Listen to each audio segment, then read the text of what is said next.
Olá, está no ar para todo o Brasil, MP Cidadão, o Ministério Público mais perto de você.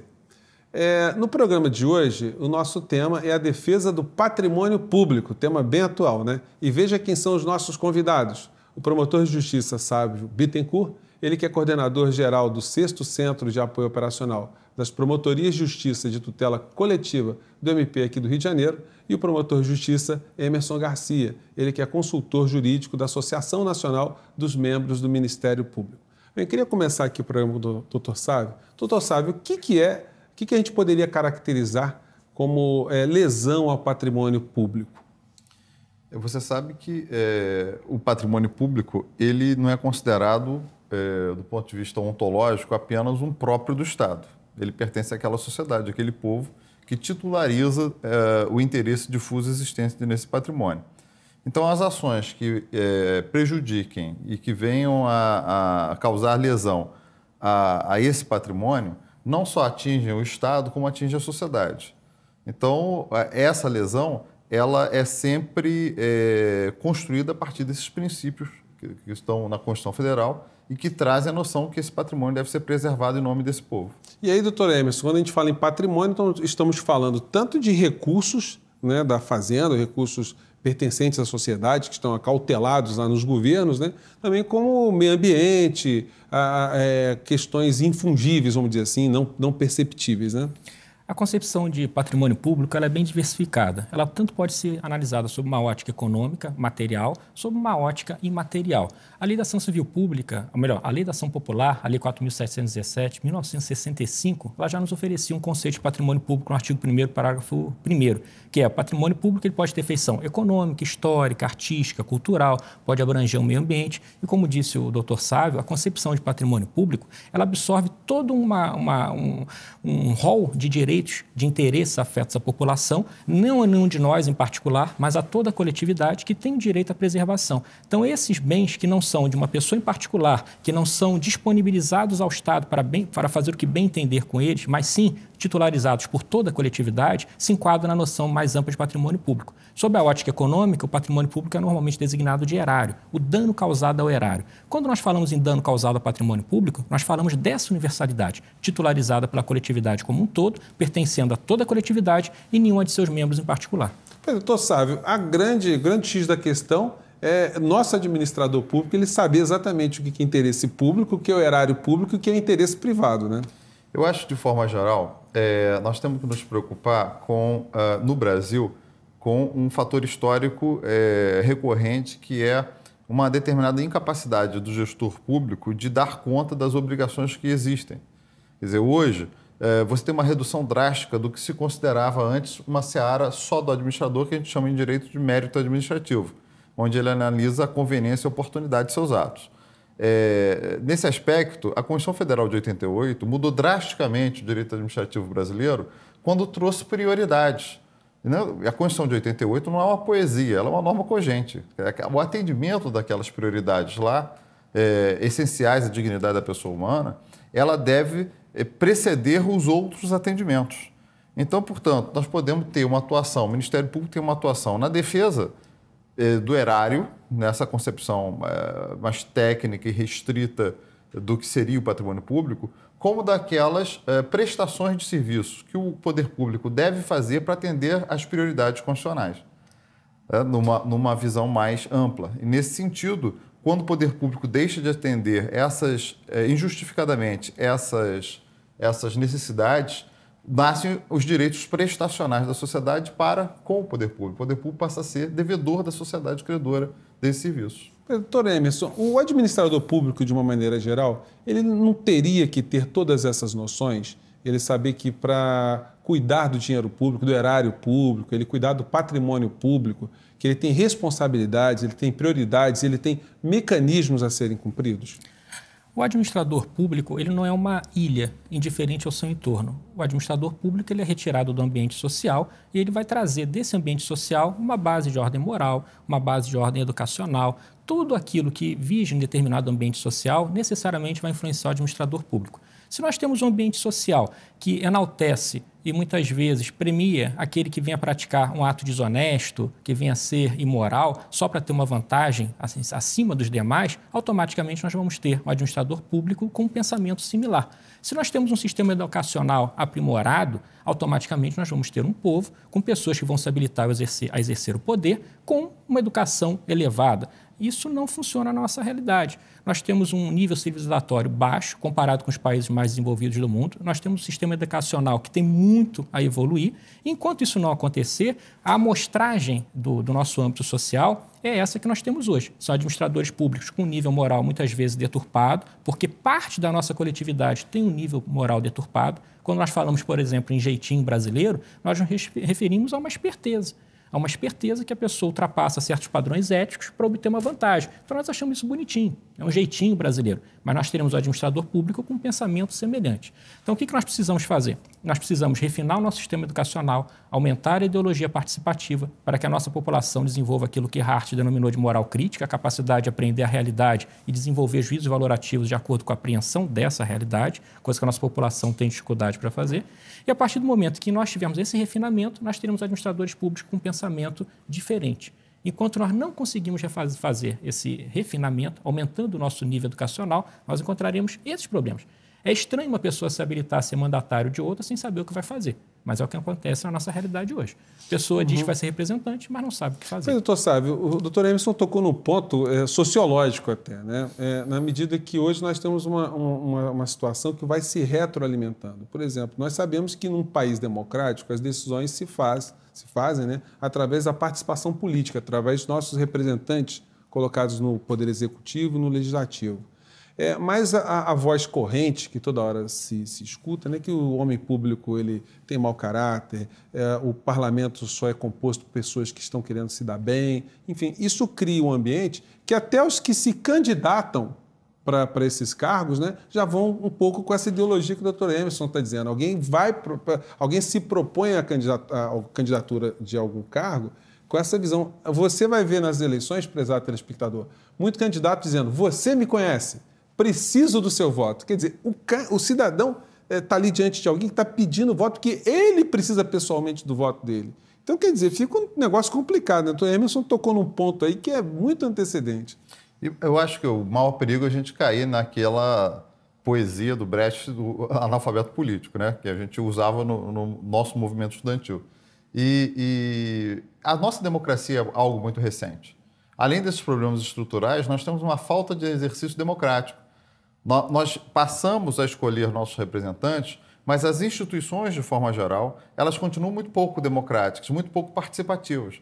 Não a democracia só na hora da realização do voto e da escolha, mas no sentido do povo e dos diversos setores da sociedade terem influência efetiva na escolha das políticas públicas. Então, há também um outro aspecto que acrescento aí ao comentário do Emerson, que é relativo a essa falta de exercício. Né? Hoje nós temos na ouvidoria do Ministério Público milhares e milhares de pessoas que passam informações sobre danos ao meio ambiente, ao erário, etc., e todas elas, independentemente de haver risco ou não, quer dizer, a grande maioria, se mantém anônima. É muito confortável essa cidadania de e-mail em que a pessoa participa, conta, mas não se envolve, não se engaja. E veja, eu não estou tratando de área que tem milícia, na área que tem traficante, que as pessoas podem buscar o anonimato em função da necessidade de sua defesa. É o vizinho denunciando o outro, mas querendo ficar bem com o outro. Então falta muito dessa sinceridade política no brasileiro. E é uma questão realmente a ser enfrentada. Eu tenho uma pequena história que aconteceu comigo no interior, né? Eu não vou dizer a cidade, eu fui promotor muito tempo no interior, em que eu conheci um jornalista que tinha o único jornal independente da cidade, que não era nem do prefeito nem da oposição. E o vereador rompeu com o prefeito porque o seu sobrinho havia sido mandado embora.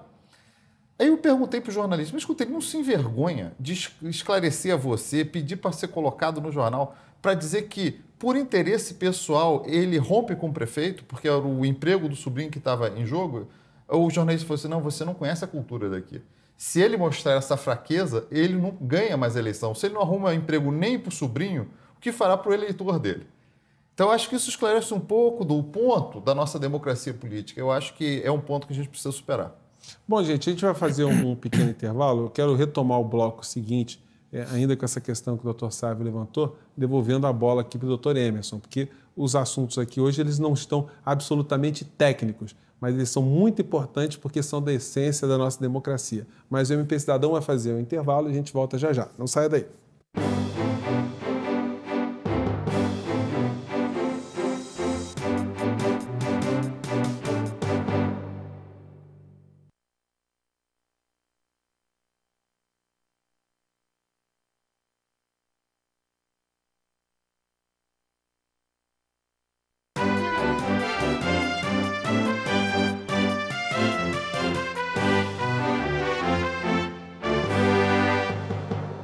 MP Cidadão está de volta, hoje falando sobre a defesa do patrimônio público. Doutor Emerson, só abordou bem a cultura que leva as pessoas, até muitas vezes vocacionadas. O cidadão, às vezes, ele postura um cargo eletivo porque ele tem essa ideia de procurar fazer o melhor para a sua comunidade, né? Isso é muito notado assim, em cidades pequenas, enfim.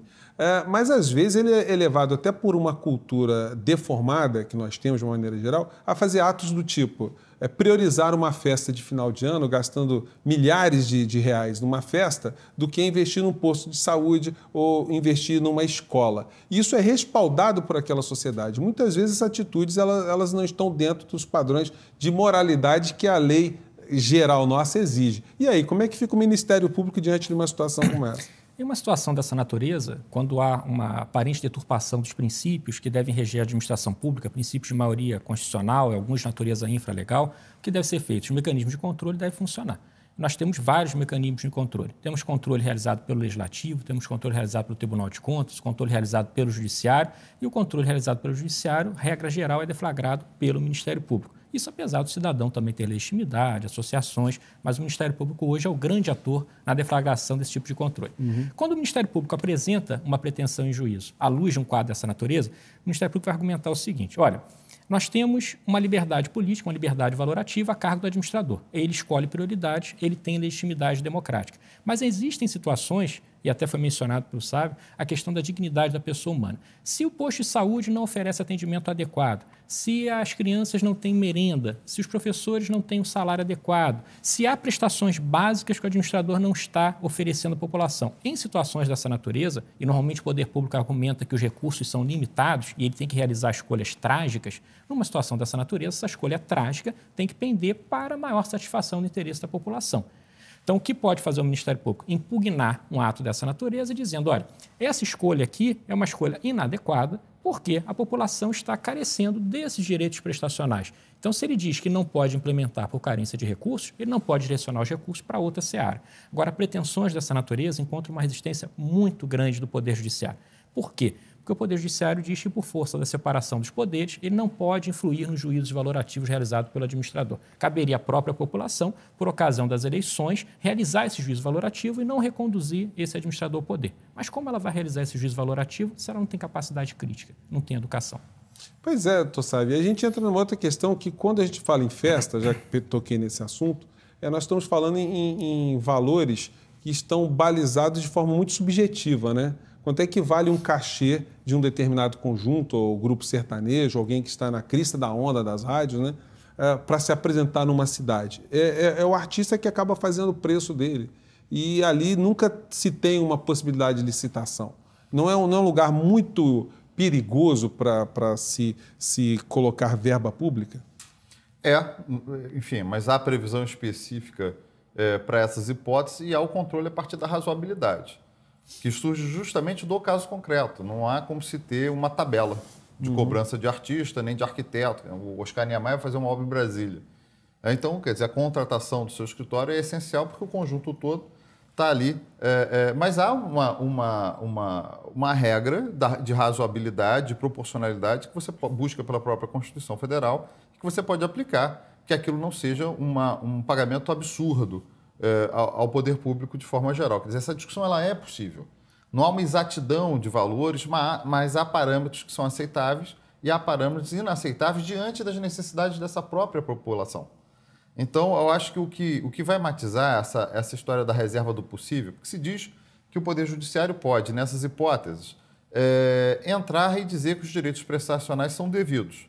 Mas você tem que ter a reserva do possível, você tem que ter a razoabilidade daquela prestação, e isso tem que estar vinculado à ideia de que há provas dessa possibilidade. Então, no momento em que você tem a prova do gasto do dinheiro com coisas que efetivamente não são prioritárias, a cultura é prioritária, mas gastar uma verba enorme com um conjunto famoso e não ter o posto de atendimento de saúde, ou gastar 1 bilhão com a Cidade da Música, com a Cidade da Cultura, e ter 127 áreas no município com risco de desabamento na próxima chuva, e dizer que não tem o dinheiro para isso, para fazer um plano que dê conta num prazo que seja razoável. Veja, a discussão do mérito ela sempre vai existir. O mérito sempre vai existir porque é uma opção não só política, mas muitas vezes técnica do município, do Estado, da União, referente a uma solução. Mas simplesmente não tratar do assunto e colocar na conta de um mérito administrativo é algo que a Constituição do Brasil de 88 para cá não se permite mais. Agora, doutor Emerson, existem situações que causam prejuízos à sociedade. Por exemplo, a gente está vivendo no Brasil um período de muitas greves no serviço público, de uma maneira geral. A impressão que eu tenho é a seguinte, que as autoridades que deveriam cuidar de administrar esse conflito, o governo federal, os governos estaduais, vão empurrando com a barriga para, com o tempo, esgotarem ali as energias dos grevistas, né, do movimento, né? Mas quem paga o pato é a população. O administrador público ele nunca é responsabilizado nesse tipo de coisa. Qual é a visão do senhor sobre isso?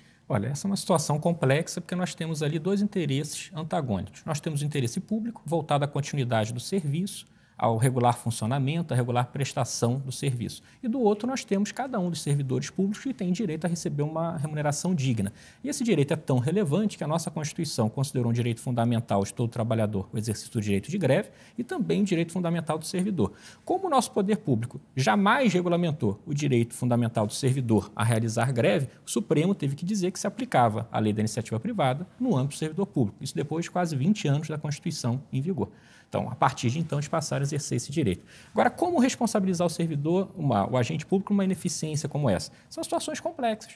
Nós temos uma situação bem curiosa aqui no Rio de Janeiro. Nós tivemos construído um velódromo em 2007 e agora esse velódromo vai ser desmontado e vamos construir outro para as Olimpíadas. Tem algo errado.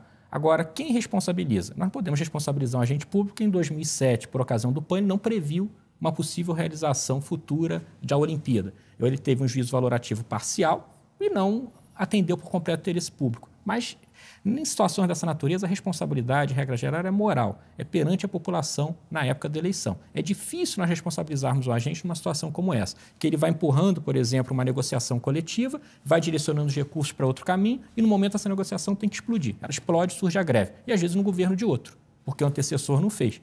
Então, a responsabilidade nessa situação é mais política do que propriamente pessoal. É difícil responsabilizar o agente público pessoalmente. Doutor Sávio, a gente teve aqui no Rio de Janeiro, a gente está falando para o Brasil inteiro, né? Uma administração pública aqui, eu acho que foi uma das gestões do prefeito César Maia. Simplesmente pegou-se o autódromo da cidade do Rio de Janeiro e o autódromo foi desativado para dar também espaço para um outro equipamento urbano. No caso, alguns equipamentos para o PAN e tal.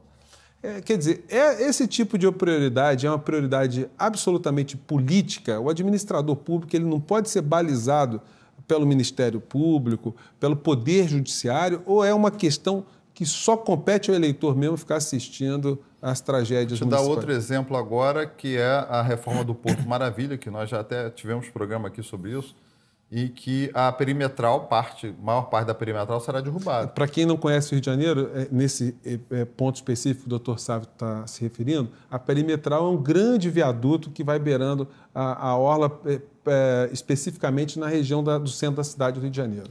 E foi uma obra do século passado, mas que hoje atende um grande contingente de carros que vem da Baixada Fluminense, que vem da periferia, vem de Niterói, vem da Ponte Rio-Niterói, inclusive sendo considerada parte integrante da BR-101. Então, portanto, é uma obra, enfim, que hoje tem uma importância vital para a cidade. E ela será, pelo plano, substituída por outra via, com as mesmas características e até um pouco mais larga, ao lado dela. Mas, então, portanto, isso suscita uma discussão muito grande. Se é mérito administrativo optar pela derrubada para a utilização daquele espaço com eventos culturais, privilegiando também o crescimento daqueles bairros ali que são muito deteriorados, e construir outro, ou seja, derrubar algo que já existe e que atende uma determinada demanda para criar uma outra despesa, será que isso é mérito? ou se não é mérito e ele não poderia, então, derrubar. Essa discussão hoje está sendo tomada numa das promotorias do Rio de Janeiro e também no Ministério Público Federal, porque houve uma representação acerca desse problema. Então, quer dizer, essa discussão ela vai continuar existindo sempre, quando algo mais drástico é escolhido pela autoridade política, pela autoridade pública constituída pelo voto. O que nós temos que ficar atento é o seguinte: há direitos prestacionais que, quando tem essas características que eu já dei, o mínimo existencial, né? Dignidade da pessoa humana, a razoabilidade e a terceira que eu citei agora, reserva do possível. A reserva do possível, esses três são, até fixados pelo STJ, os requisitos da concessão daquela medida que você pede nesse direito prestacional. Eu quero que atenda a sociedade. O hospital precisa funcionar direito, né? O sistema de esgoto precisa funcionar direito. É mais importante do que tratar das outras questões que, eventualmente, o município ou o Estado venham tratando. Então, esses são os requisitos que nós temos que buscar no caso concreto para demonstrar que aquilo... Presente esses requisitos, o que nós defendemos é que tem que ser dado pelo judiciário, porque nós não estamos mais no campo do mérito administrativo, nós estamos no campo da omissão ilegal. Agora, há discussões que são eternas. Aqueles que defendem que a perimetral é uma boa obra que deve ser preservada vão achar que isso está fora do mérito, e outros dizem que não, que o município pode derrubar e pode fazer uma outra opção, já que vai mudar a destinação do bairro. Então, é uma discussão que eu não vou opinar porque ela está na mão de outros colegas, não seria ético, mas é uma discussão muito interessante. Nós vamos ver como que anda daqui para frente para poder acompanhar essa questão. Bom, e com essa fala do Dr. Sávio, a gente encerra nosso MP Cidadão de hoje, mas o tema ficou aberto aí, né? O tema ficou aí para todos nós refletirmos. Acho que ficou uma lição muito interessante no nosso programa, que cabe a nós, eleitores, cidadãos, ficarmos cada vez mais